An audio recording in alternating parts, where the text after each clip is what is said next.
पत्नी का सबसे बड़ा गहना क्या होता है?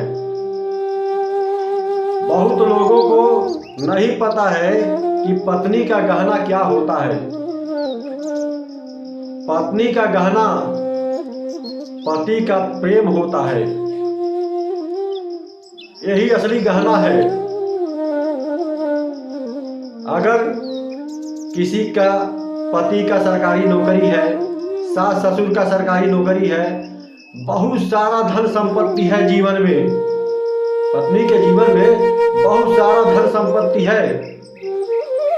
पति का सरकारी नौकरी हो, सास ससुर का सरकारी नौकरी हो, लेकिन पत्नी के प्रति अगर पति का प्रेम नहीं है तो सारी नौकरी सारी धन मिट्टी के समान हो जाती है। इसलिए पत्नी के जीवन में सबसे बड़ा धन पति का प्रेम होता है। आजकल अपनी बेटी का लोग शादी करने के लिए बड़ा से बड़ा घर, बड़ा से बड़ा धन और सरकारी नौकरी वाले लड़का लोग खोजते हैं। मिल भी जाता कई लोगों को, नसीब में होता है तो, और जिनकी नसीब में नहीं होता है ना, कुछ नहीं मिलता है। मान लीजिए आपकी बेटी के शादी के लिए लड़का खोजने गए तो लड़का सरकारी नौकरी मिल गया, उनके घर में बहुत सारा धन है, बहुत सारी जमीनें हैं, रोड पे मकान है, बहुत सारा धन संपत्ति है, लेकिन उस लड़के के जीवन में पत्नी के प्रति प्रेम ना हो तो क्या ये शादी शोभा देगी? नहीं शोभा देगी। सारे धन मिट्टी के समान हो जाती है। इसी तरह से अगर अपनी लड़की किसी गरीब के घर विदा किया जाए या शादी किया जाए, उसके पास सरकारी नौकरी ना हो, जमीन ना हो, धन ना हो, और उसके जीवन में अपने पत्नी के प्रति पति का प्रेम हो, तो वहाँ बहुत ही सुख मिलेगा। क्योंकि पति का प्रेम है। जहाँ पति का प्रेम है वहाँ धन न रहे, पति का प्रेम रहे तो घर स्वर्ग के समान होता है। बाकी जिनके जीवन में सुख सुविधा लिखा रहता है, उन्हीं के जीवन में सुख सुविधा मिलता है। देर सवेर जो जीवन में लिखा रहेगा वो मिलेगा ही मिलेगा। अगर अपनी लड़की को धनवान के घर में शादी कर रहे हैं तो उसके जीवन में अगर सुख लिखा रहेगा तो धनवान के घर में जाने के बाद भी सुखी रहेगी। अगर उसके जीवन में दुख लिखा हुआ है, उसके नसीब में दुख है, तो आप कितना हो धनाढ़ के घर में शादी कर दें, ऊंचे ऊंचे बिल्डिंगों पे शादी कर दें, सरकारी नौकरी पति कर उसके साथ शादी कर दीजिए। अगर लड़की के जीवन में दुख है तो वहाँ भी जाकर के उसको दुख ही मिलना है।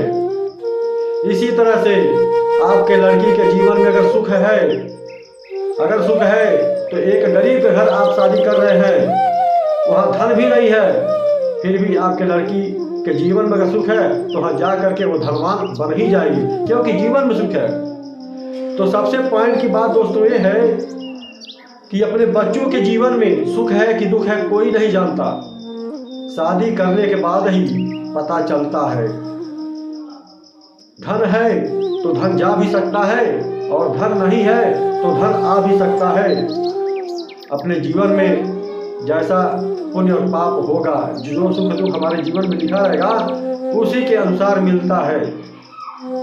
इसीलिए ज़्यादा माथापच्ची शादी करने के लिए नहीं करना चाहिए, और भगवान पर भरोसा रख करके एक अच्छे लड़के की देख करके, पियक्कड़ ना हो, दारू ना पीता हो, नशा ना करता हो, अच्छा खासा हो, उसकी बात करने का शैली बढ़िया हो, धन नहीं हो बेशक चलेगा, लेकिन उसका बात करने का शैली हो, समाज में उसका मान सम्मान हो, रहन सहन अच्छा हो, तो उस लड़के से शादी कर देना चाहिए।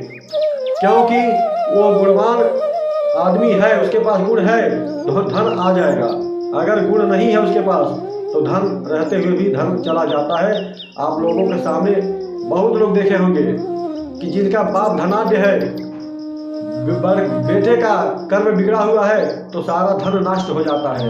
और किसी का बाप बहुत गरीब है और लड़का अच्छी राह पर चल रहा है तो देर सवेर अपने बाप के कदमों पे धन का निछावर कर देता है।